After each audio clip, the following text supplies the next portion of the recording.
Trust me. The perfect time to give and receive. This December, partner with builders and remodelers and get great savings on any project, plus up to $500 in holiday groceries. And builders and remodelers will make a matching donation to Second Harvest Heartland. Visit buildersandremodelers.com to help give this holiday season. Couple 13-14 past, I'm Common. He's 10 to be. The legendary Brian Oake will join us at 1:15, 1:20 or so for another edition of Rock Talk. And 10 to be, do we have a rock rank as a part of? We do have a rock rank today, yes. Rock rank.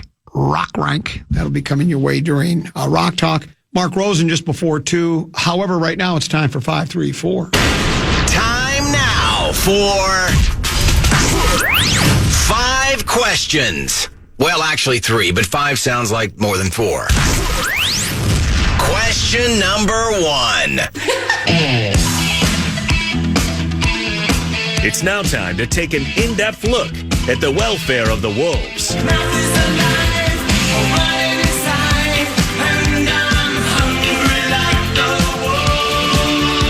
ESPN.com put together their NBA power ranking. Power rankings. And along with it, they had each team's biggest weakness.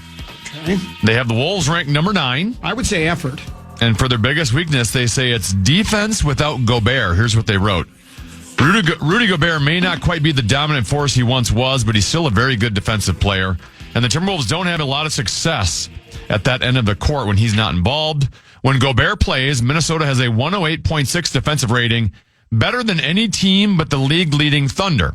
But when he's off the court, Minnesota falls to a 118.3 defensive rating, which would slot right between the Charlotte Hornets, 24th, and the LA Clippers at 25th. That has to improve if Minnesota wants to make another trip to the West Finals. Common, do you agree that defense without Gobert is the Wolves' biggest weakness? No, I think the biggest weakness is a lack of effort. That's the biggest weekness. And then Which coincides with defense. Correct. And then lack of effort coincides with defense. So, yeah, defensively, I mean, defense wins championships. They talk about always priding themselves on defense and this and that and the other thing. Matter of fact, was it before last season or before this season where they wanted? I know before this season they decided they didn't want to play Harlem Globetrotters. They actually wanted to try to win a world championship, which is a relief to all of us.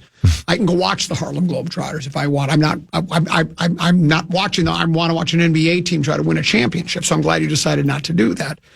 Though oftentimes it looks like you're still trying, or maybe you're trying to be Washington Generals. I don't know, or the Washington Generals. But they said we want to be a really good defensive team, and that's how. I don't know. I'm not watching a lot of Oklahoma City Thunder basketball either. My guess is they put a defensive effort in each and every game, and sometimes it just doesn't seem like we do.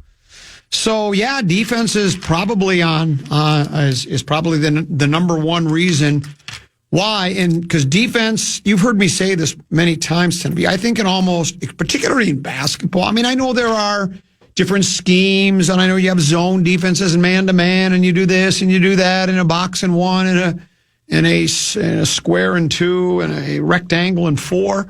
But most of it is effort. You just try really hard, deny the other players the ball in spots where they excel at. Every guy's got a favorite. Most guys have a favorite place they like to shoot the ball. Don't let them get there. Don't let them get the ball there. And it's effort. And so if they apply themselves, and maybe we just have to wait until we get into the push for playoff positioning. They are good enough, even when they're not trying, to beat the terrible teams in the terrible cities with the terrible fans and the terrible stadiums. And so they'll hang around and sit around in that top 6, I'm sure, win 5 in a row like they did against terrible teams, then lose a couple they shouldn't lose and lose to some better teams. And then maybe they'll decide it's time now to play defense and play a complete complementary game so that we can actually qualify for the playoffs, get a nice seed, and win and get back to the Western Conference Finals again, and maybe beyond this time. But, Ant did say, there was that quote, and I can dig it up if you want me to, where he said, and I'm paraphrasing what he said, but you have to play defense all season. You can't just all of a sudden at the end of the year go, well, let's start playing defense now, and it's going to work. He doesn't think it works that way, and I'm not sure it does either. Question number 2. And now it's time to go In the trenches. Love trenches. NFL.com put together their top 8 MVP candidates. MVP candidates. Entering Week 15. They have Matthew Stafford at number 1, Drake May at number 2, Josh Allen at 3, Jordan Love at 4. The Vikings' opponent this week, Dak Prescott at 5, Jonathan Taylor at 6, Jackson Smith and Jigba at 7, and Myles Garrett at 8. Common, do you agree with those 8 and in that order? Where's Jahmyr Gibbs? Not on there. Why? He's more valuable to that team than any of those players that you just mentioned are to their teams. In Dallas, so what? They're not going to make the playoffs. Well, Detroit might not either, but well, at least they're better than Dallas. Yeah, well, at least they're on the outside looking. I don't know. I guess Matty Ice, right? I guess I agree with that. I mean, that team is probably the most well-rounded team in football. They can run the ball, pass the ball, and he's good. I mean, they were talking. I think I brought this up to you. I saw some interview with them, and he talked about how he just loves the chess match, and there's nothing he's never seen before. And who did I think it was, I was listening to the Danny Campbell news conference. I think this was Campbell that was saying this, about how, because they play the Rams this week, and what he's really good at, and the best ones are, but he seems to really excel at it. He says he'll try to fool you with his eyes. Mm-hmm. He'll drop back to pass, and he knows where everybody is. There's nothing he's not seen before. And so he'll try to make you think he's looking this way because he's going to go that way. And if you commit, you're going to be in big trouble because he's going the opposite direction. So that's what he's really good at. That's next level. He's that next level kind of a guy. That's like playing chess. That is exactly it. And so I would say he would be number 1. I'm always, as much as I like wide receivers, it's they kind of go hand in hand, quarterback and wide receiver. I think you and I both have sort of kind of decided, maybe I don't want to put words in your mouth. I think a really good quarterback makes an okay wide receiver a lot better than a really good wide receiver makes an okay quarterback look better. I mean, and wide receivers can make ordinary quarterbacks look better. So when you go with the Najigba, Jackson Smith and Jigba. Yeah, now they say JSN. Yeah, JSN's really good, but I don't know if he's most valuable player. And as a matter of fact, I mean, the Vikings shut him down completely. Now that's not They're the only one who has. Yeah, right. Yeah. And so he was great again last week. Was he? Yeah. So yeah. I mean, I guess you could put him there, but I don't know. I would say Stafford. How about you? Do you have a? To me, I look at this list and I have a hard time believing it's going to be anyone other than top 3. I think there's a big drop off. And who's 2 and 3? Stafford, Drake May, and I still think Josh Allen has a chance. Buffalo goes on a run here and wins the rest of their games. Josh Allen might be. After that, I don't see Jordan Love. Dak Prescott ain't getting it. Jonathan Taylor at this point, now that Daniel Jones, he's fallen off the cliff the last couple of weeks because now that Daniel Jones can't even walk. Correct. They're loading up on Jonathan Taylor. Myles Garrett's on a team that's, what's Cleveland's record? 3-10. He's not going to be an MVP. So I think it's got to be one of those top 3. And at this point, it's Stafford. Yeah. Matty Ice.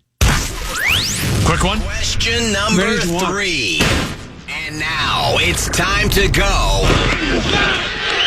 in the trenches. Eagles quarterback Jalen Hurts had 5 turnovers Monday versus the Chargers, and head coach Nick Sirianni was on WIP this morning. The whip in Philadelphia. To address fans calling for Hurts to be benched. Here's what Sirianni responded with, quote, "I think that's ridiculous. I know every time I go out in that field with Jalen Hurts as our quarterback, we have a chance to win the game. That's something that's been proven. We've won a lot of football games. Common, do you think the Eagles should bench Jalen Hurts?" Who's the backup? That's my first question. They have a big drop. Well, Sam Howell's one of them. I think Tanner McKee is the other one. Maybe if you put Sam Howell on Tanner McKee's shoulders, I would give it a try. But other than that, I guess you got to stay with Hurts. Guy won a Super Bowl last year. Yeah, he does, though. I don't know. I don't pay as close attention to Philly football as I probably should. He's really good, but he does have times where he just disappears and looks lost out there, but so do a lot of other quarterbacks. But, yeah, you're not going to... But when you win a big game, I give you a little bit of grace. Well, and you're not going to bench him because, like you said, they don't have any the options. If they had... And he's not that bad. If they had Phil Rivers, then I might think about it. But they don't have Phil He Lewis. ain't Max Brosmer, J.J. McCarthy No, bad. that's for sure. That's it. Rock Talk, other side of the break. Brian Oake in studio here on the Common Man program on the Fan.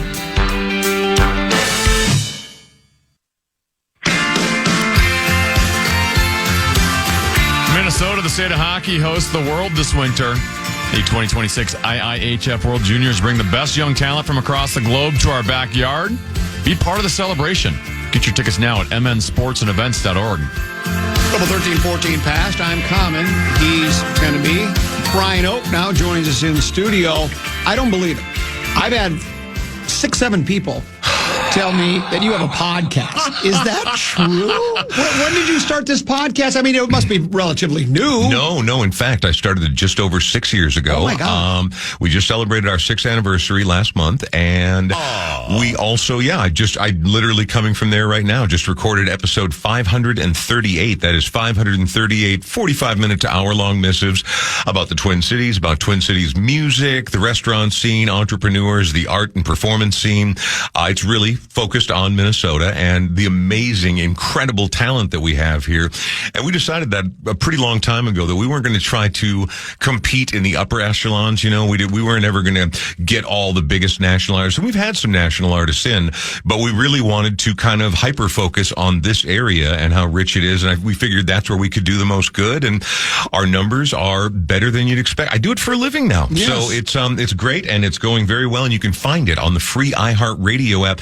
Maybe you're going there to look for a holiday playlist, or maybe you want to make sure and put Common Man on your presets, Rock Talk specifically. Ooh. But while you're there, don't forget to check out podcasts. And while you're there, you can check out the Brian Oake Show. And we've had some great ones. And then next week, we're looking forward to Liz Winstead, legendary Minnesota comedian and also co-founder of the original Daily Show way back in the Kilborn days. She's going to be in town next week for her annual shows, and she's going to be on the podcast. And local DJ extraordinaire Jake Rude. So we've had a ton of great guests, and we've got nothing but it sounds better too than it ever has, which it should after 6 years. So yeah, it's going well. I went to Down in the Valley last week, right on, to pick up my my little stash of 45 spindles. 45 spindles. Well, it's the 45 on a button. Okay, I don't play. It's just like it's the 45 spindle, the insert. The little plastic thing, in your case there, and one of the most common ones, the yellow ones that are kind of like a little triangle kind of thing. And it's keeps the 45 centered on an LP platter. And they have, you've been down in the valley. Everybody knows about down in the valley. It's like going back in time for me. It's like going back to the Haight-Ashbury days. Well, they got a sizable paraphernalia section there down in the valley. A lot of, like the record store I work at doesn't have any paraphernalia. More records, but not as much. But when you go into one of those old school ones like that's been around since the Haight-Ashbury days, it is fun, man. It's total time travel, flipping through the records, deciding what water pipe might best go along with your holiday season. Well, just walking in, as soon as you open the door, you smell the incense and patchouli. Yes, you do. I don't know if you really smell patchouli. That's from, do you know what song that's from? Incense and patchouli. I mean, I love both of those things, and they've been around me my entire life. Al Stewart, Year of the Cat. Oh, is it? Okay. Incense and patchouli, the year of the cat. Yeah, so I don't even know what patchouli is. Tell me, can you look up patchouli? I mean, I know the scent patchouli. I don't think I can spell it. Before I got into radio, I worked for 6 years at the Clean Water Action Alliance, which was staffed almost entirely by hippies and left-leaning individuals. It was an environmental organization. But as a lot of these hippies, were kind of living a loose and free lifestyle. And oftentimes, I love the scent of patchouli, but I don't like it when it's used in place of things like showering and deodorant. Oh. Then it takes on, so it gets kind of a bad rap for being, hippies always stink like patchouli. Patchouli itself is a glorious smell. All those earthy ones like sandalwood and patchouli, but nothing covers that kind of stink. Step in the shower, Stinky. Yeah, well, all right, always. If I'm going to see people during the day, I'm taking a shower. That's those hippie days where it's so what, we get drunk, so what, we smoke weed. Exactly. We're just having fun. We don't care who sees. We're wild and young and free. But so I those people, the difference is the people who did that song, they take a shower every day. They do. I just love my buttons. They're cool. So I bought 10 of them. They're like $1.25 a piece. And what do you do? What do you do with them? Well, I put them in on hats and on lapels, and I wear them because they're great conversation starters. And here's the thing: I'm also I don't know I'm trying to compare myself to like somebody who just like give stuff away, right? Because I've Papa Noel? well, maybe Papa Noel. Because here's what I'll tell you. Yeah. So this happened about a year ago. I had to go to a TCF bank. This had been longer than that now because TCF doesn't exist anymore. But it was a TCF bank thing, right? Inside Cub. Lady behind it, she goes, I haven't seen one of those in years. And I said, here, you can have this. And when I gave her the button, she almost began to cry. Yeah. Because she was so happy to have that button. So that's why I go and buy a batch. And so Scott had 10 set aside. The combination of nostalgia mixed with the kindness of a stranger right there, you made that person's day, and I bet they still tell that story. Even if they didn't know you were the common man, it's still a very cool thing to do, and those are perfect for that. And there are a few things that are more iconic that are associated, visually anyway, that are more iconic that are associated with albums and music, and especially childhood, because kids were always the ones that bought the 45s, unless you were a radio DJ or you ran a jukebox company. Mostly 45s were kids buying singles. The albums weren't a thing yet when those really first came into huge popularity. Certainly not popularly. And so no, that little spindle you had to put in the middle to hold it on the post, that's about as iconic as it gets when it comes to records. Well, I'm learning more and more about the infancy of R&B, rock and roll, pop music from the late 50s to the 60s. I mentioned that book to you the other day, The Anatomy of a Song, 45. So I called my brother and I said, hey, I got a book I want to loan you. And Anatomy goes, I got it already. He wrote a second one. There's 55 more songs that he breaks. I got to get it to you. But I would love to see it. What's so cool about it is just talking about like back in the day, because radio only wanted 2-minute songs. Correct. 225 maybe, because they could play more commercials that way, right? Yep. Yeah, it was more commercials. And then once FM band became more popular, then some of these bands, your Led Zeppelins of the world, they wanted to play longer songs, but there wasn't any room for that. So that's why a lot of FM stations weren't even making any money back in the day. And it talks about how if you were signed to a record label back in the olden days, it was just standard operating procedure. We need 2 albums out of you every year. 2 albums. And when you think about that, that's what, 8 to 12 songs an album, and 2 of them, and you're touring and rehearsing and writing. And they have to be good enough to sustain your career and public interest. Absolutely. It was a lot to ask of these people. A lot. Well, and prior to that, I mean, certainly bands were making albums before it really got into vogue with the 60s and the Beatles sort of cementing that album concept. There were lots of other people who had done albums, but in terms of commerce, in terms of popular culture, it was the 45s. It was the singles. This is what you went to the record store to get, unless you were buying a symphony or something. Popular music, that was the medium, and people always did that. And then it moved into albums throughout the late 60s and really into the 70s. But then now we're in a modern era where once again it is very singles oriented. Very singles oriented. Sorry, I was worried that was my laptop doing that. No. And I was wondering, we can't have the audio of my laptop going out over the air. As we go to break, you're the Grum Reaper, The Angel of Death. the Angel of Death. We have a couple of rock and roll deaths. Also, we're going to do a Rock Talk, a Rock Rank inside Rock Talk.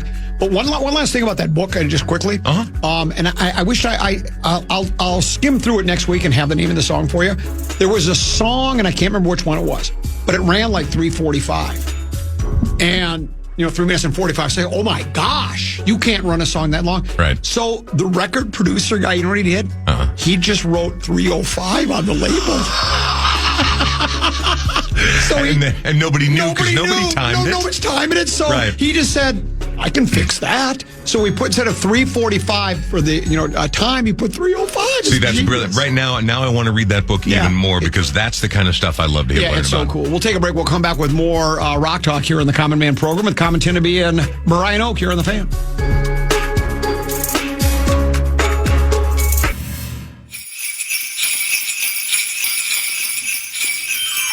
KFAN welcomes some great shows to Mystic Lake Amphitheater.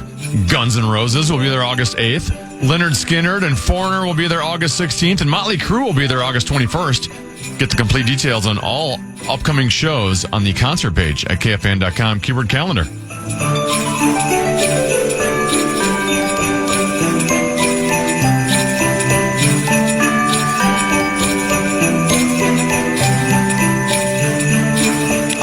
The sounds of Christmas. It's the most wonderful time of the year. Well, actually, NFL free agency. You can talk to PA and Dubé. Still my favorite radio bit on Sports Talk of all time. They would, the first day of free agency, da-da-da-da-da-da, it's the most wonderful time. And they would pretend they're ripping open. And they'd go presents. Yeah, presents. And it would be like, let's just say, Jonathan Grenard. Oh, it's just a brilliant. That's pretty good. Okay, the second best time of the year, but I really do get into it, and I like the snow.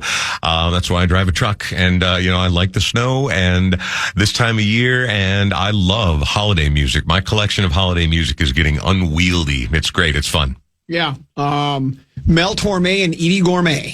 Sleigh Ride, maybe my favorite. When I was a kid, my parents had, the phonograph, and they bought, and I think the sponsor was Goodyear Tire. The albums were actually sponsored. Oh, right? Yeah. But I've got a couple by Campbell's Soup, I think. Right. And it was different artists of that, that era, that, 50s, 60s. Yep. Doing Christmas songs, and one of them was Steve Lawrence and Edie Gourmet doing Sleigh Ride. They were a couple. They were very legendary, very successful. And they're laughing, and the snow is falling, and friends are coming. They used to play that over and over during the Christmas season. I love Christmas music so much that even a soulless ghoul that like Robert Goulet, he has a Christmas album that I absolutely love, and I put on every year. Ghoul? What? Is he a soulless? He's sort of vapid, and there's nothing there. I mean, you're right. He was just one of those old school crooners that he just considered very cheesy, like a Pat Boone of the crooner set. Just real milquetoast, deep, rich voice, but always kind of corny. In fact, if anybody's never seen Will Ferrell doing his Robert Goulet on SNL during his run there, that is peak Will Ferrell and absolutely who Robert Goulet was until it starts to get weird. But my point being, this time of year, I love all of it. I love the Carpenters' Christmas album is in my top 10 Christmas albums of all time. But there's great stuff. Bing Crosby, Ray Charles, pick 'em. There's a zillion great Christmas records.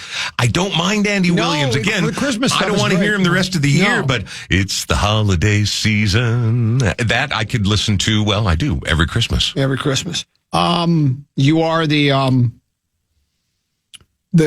Grim Reaper, the Grum Reaper. The Grum Reaper. This story broke shortly after we wrapped up Rock Talk last week. Yep. Steve Cropper, legendary guitarist for Booker T and the MGs, Otis Redding and the Blues Brothers, dies at the age of 84. Steve Cropper, your thoughts? Steve Cropper is as important to the legacy of American music, especially like lifer studio musicians, as any other single figure that you can point out. He, we've heard of the Swampers and the Wrecking Crew and all of these sort of legendary house bands, right? Stax Records out of Memphis, Tennessee, created, if it wasn't Motown, it was on Stax. They were a huge part of the American R&B and soul story. And Cropper, white guy, guitar player, played on, I promise you that every single person hearing our voice right now has heard his guitar playing and likely what the sounds that come out of his mouth make. I've got a super fun fact. How big a deal is Steve Cropper? We're all familiar with Otis Redding sitting on the dock of the bay. Not only does he play guitar on that track, because he was the house band, he was in the house band, he co-wrote that song with Otis, and the whistling you hear is Steve Cropper. That is correct.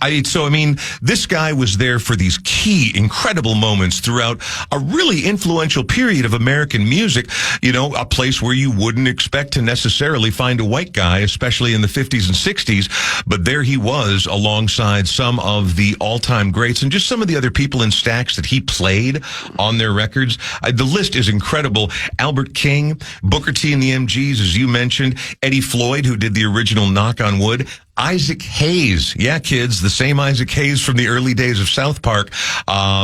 Mabel John, Little Milton, Melvin Van Peebles, and in the modern era, Nathaniel Rateliff and the Night Sweats. They're on Stax Records. But Otis Redding, Rufus Thomas, this was a really important part of the American story. And Steve Cropper's guitar playing and fingerprints and ideology are all over it. Well, and then he sort of, not that he had a renaissance, but he really became more of a household name when he appeared with Dan Aykroyd in John Belushi in the Blues Brothers, and he did all the guitar work on Briefcase Full of Blues, a highly successful album and movie. Yep. And he was Steve Cropper and Duck Dunn, the bass player, who passed away, I think, not long ago as well. It wasn't too long ago. Yeah, no, both legendary.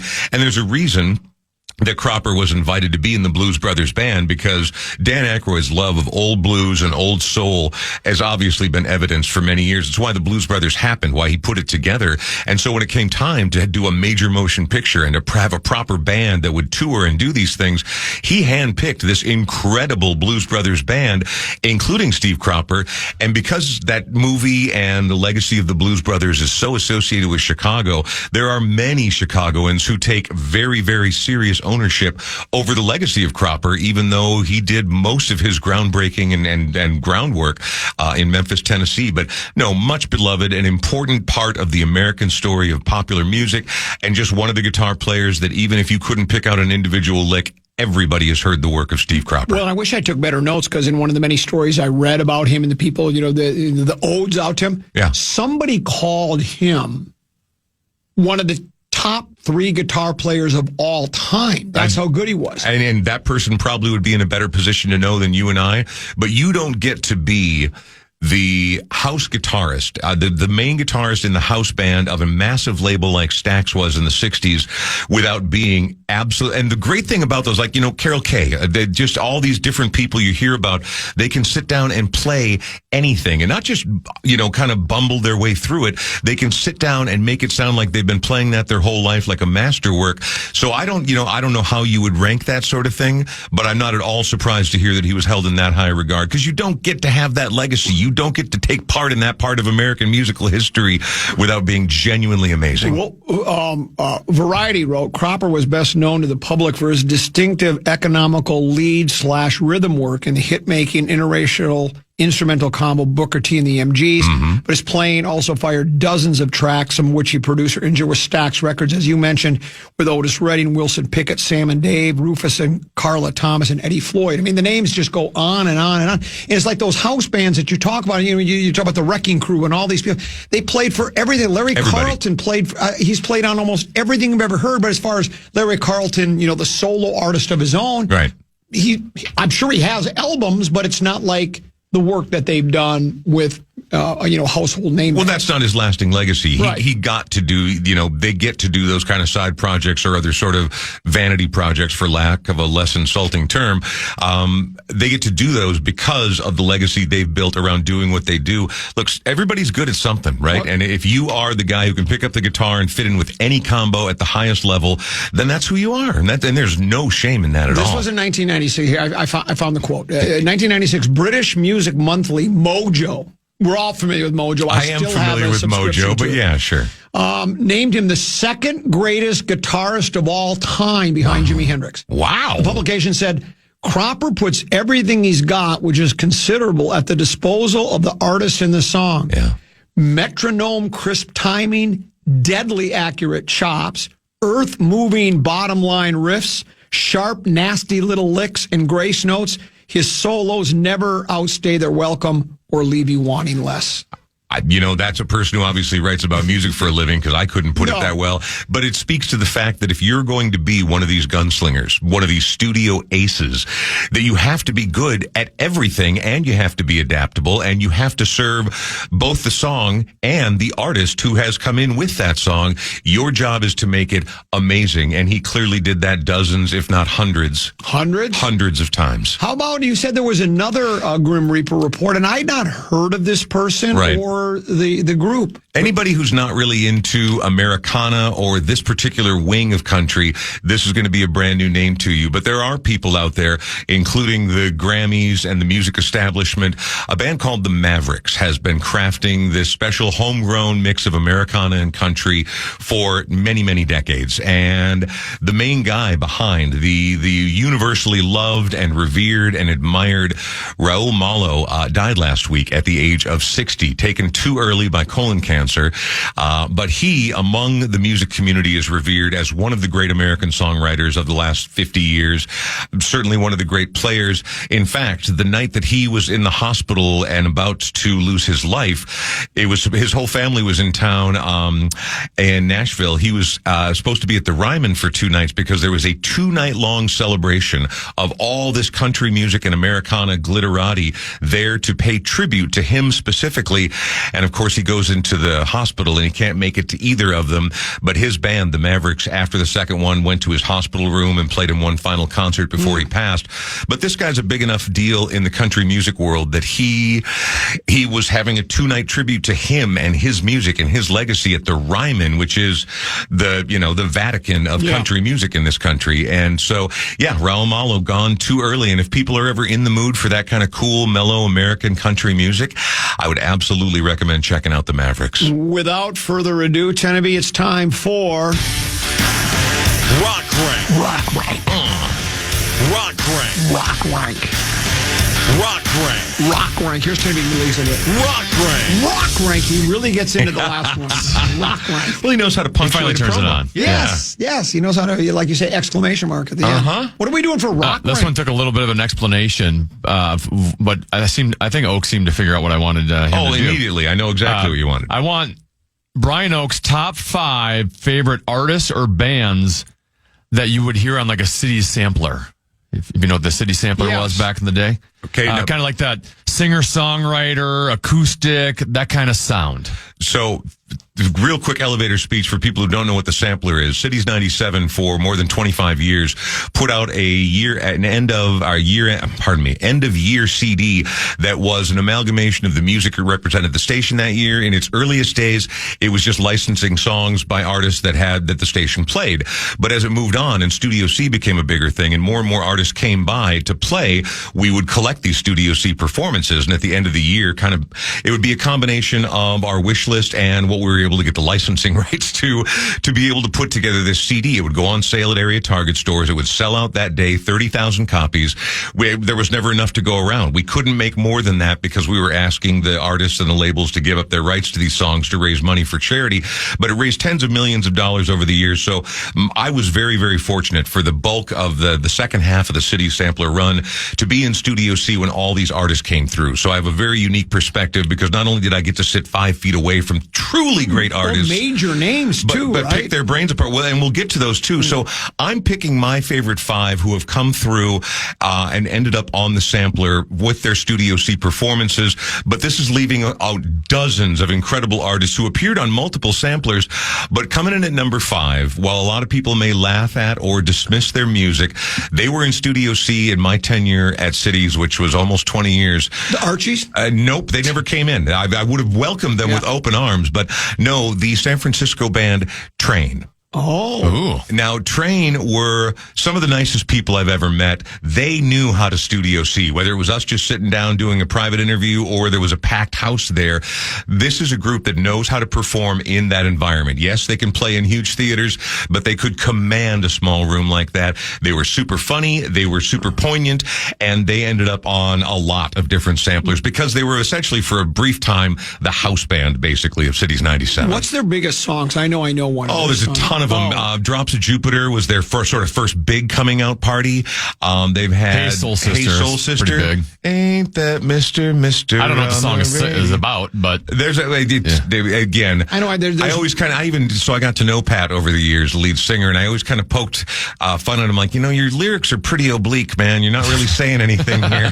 And he kind of sounded cool. Well, seriously, he's like, why would I let an important story plot development get in the way of a good rhyme? And I'm like, that's exactly right. You're saying he had a lot of goo-goo gachoo in him. Well, yeah. I mean, like, Hey Soul Sister, ain't that Mr. on the radio, stereo, the way you something fair, okay. But they were great. It's still a toe tapper. Well, exactly, and they were good at what they did, and they made my number 5 spot. How about a soap impression of his wife, which he ate and donated to the National Trust? Okay, not quite that oblique. Okay, not quite. I don't think they were quite as acid-addled at that point as a certain Mr. Lennon. Number 4. Number 4 is Hometown Flavor, Semisonic. They they rose from the ashes of the former band Trip Shakespeare. They would go on They do Closing Time. They right? do, right. And they would go on and a bunch of other great songs, but that was the big one. Right. And they'd go on to dizzying heights of success. And Dan Wilson, of course, has moved on to, writing and collaborating and producing, co-writing with the likes of Adele, so he's done well. And but the Chicks. Exactly, the Chicks. And so Semi-Sonic, many others. Semisonic, though, at the time, they were the biggest thing going in terms of Minnesota music. And, they had a string of hits. They were bought through the studio a number of times, and they appeared on a few samplers as well. So they came in at number 4 for me, because I still, to this day, go back. A Great Divide, their debut full-length record, I would put up there against just about any other Minnesota-made album. I love it so much. If you like pop music like that, rock pop music, Great Divide is about as good an album as I've ever heard come out of Minnesota. Number 3. Number 3. This is a very personal one to me. She came through Studio C 3 total times, and every time I was more enamored of her than the time before. She was incredible. She was warm. She was wonderful. I'd always been a fan of her music long before I'd met her, and then even more so after having met her. She appears on a few of the samplers, and just really, I'm going to be honest, a little crushed out on her, and to this day still am. And that would be none other than Canadian Sarah McLachlan. Oh, yeah, baby. Sarah McLachlan, man, seriously, dude, crushed out. The whole time, I couldn't believe I was sitting there talking to her. Remember when we had the green room right there? So she comes in, and this isn't going to be one for an audience. She's just coming in to do a performance and an interview. And there was a green room with a Miss Pac-Man in there. I showed her the green room. I'm like, after we just set up everything, we'll get it going, and I'll come back and grab you in about 5 or 10. So I go back, and she's playing Miss Pac-Man, and she's killing it. And she's not even looking up at me. She is focused. She is locked in. And I'm like, all right, anytime you're ready, cool. And so I go back, and I'm hanging out with our engineer, Brian Thomas, and 5-10 minutes, and I'm like, she didn't have a handler there or anything, so I just went back again, still playing Miss Pac-Man, and I'm like, she's like, I'll be right there, and she wasn't. It was it was probably a total of 20 minutes, but when she walked out of that green room and then blew us all away with her incredible, intimate, warm performance, we went back to find out that she had set the high score on Miss Pac-Man that stayed there for the next 4 years. And that is how I met your mother. Exactly. So again, how do you not crush out on one of the great female singer-songwriters of our time, who also can absolutely own a Miss Pac-Man machine? That's my number 3, is Sarah McLachlan. The Deuce, number 2. These are 2 of the biggest artists we ever had in Studio C, these top 2. And this one, probably the most poignant for me, because she came through a few times, and whether it was in Studio C and ultimately on the sampler, or I was going to see her at the State Theater, or the number of different places I've seen her, I've never seen her once live and not cried. I cried every single time she was in Studio C. Really? Wow. Her music is that powerful. Her voice is such an instrument that that can be used for the softest. The Indigo Girls. Nope. And it killed me not to put them on this list, by the way, because they are awesome, no matter what anyone says. But I'm talking The about, Mamas of and course, the Papas. Brandi Carlile. Oh. Brandi Carlile's voice, her songwriting skill, her overall attitude towards life, and her ascendancy, despite her being sort of a nonconformist and sort of left field in the songwriting community compared to the national norms. She's made her way in, both in country and in pop music. She is an incredible force, and we got her at exactly the right time. She came through a few different times before she really hit it big, and she was just always wonderful. But again, to be in the presence of her music live is one of the great privileges of my 30 years in radio. She was incredible. Numero uno, number 1. You might be able to guess this one. I don't know. My boss at Cities for most of my time there, a woman by the name of Lauren McLeish, single best boss I've ever had in my life. The greatest. Inspirational, protected us from corporate nonsense. I've never worked for anybody with her abilities or her vision. She was wondrous, and she's the reason the sampler became such a big deal in the first place. Adele. Adele came in to Studio C on 2 different occasions, and it was one thing, it was a coup because she was just starting to blow up here, already a superstar in the UK. It was a coup to get her in, but then it was the hardest work I've ever seen behind the scenes was my boss Lauren trying to get the licensing, and it was down to the last second. There were different mixes of the final mix of the sampler in case we couldn't get it. At the 0 hour, we got the approval, and Adele appeared on the Cities 97 sampler with a track she'd recorded in Studio C. It remained a huge coup, And again, it was right at the beginning of when she would become, for the next 10 years, 8 years at least, the biggest artist on planet Earth. And did she talk like this? Oh, very much. Even more. Make that accent a little more cartoonish, and you've got it there, yeah. No, she was quiet.